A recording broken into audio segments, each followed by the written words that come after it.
thumbs up if you're neurodivergent and you really struggle with things coming to an end.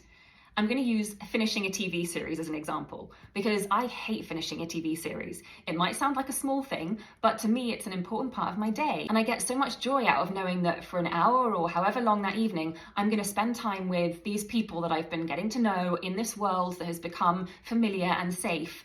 And so when that is in danger of being taken away because, shock horror, there are no more episodes, I find it genuinely kind of brings up some anxiety. And I've actually had some times when I've finished a series and then been like, I've got to go on a trip tomorrow.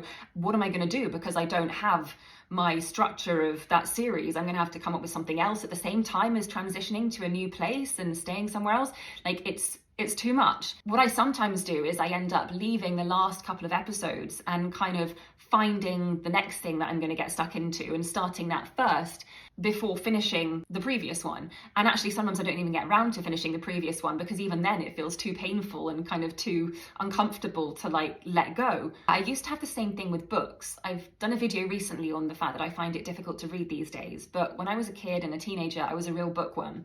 And so I particularly remember I was on a family holiday, I think, and I was finishing the His Dark Materials trilogy. And I was on the final book, Amber Spyglass, and I just said to my parents, you go out for the day, you do your thing, I'm gonna stay home and finish the book. And it kind of became this almost like spiritual experience and this ceremonial kind of completing of this real journey and kind of life experience that I'd had. And I was crying so much, but it wasn't unenjoyable. It was kind of overwhelming because it had meant such a lot to me. I can't say I've ever had this kind of a reaction to leaving something in real life.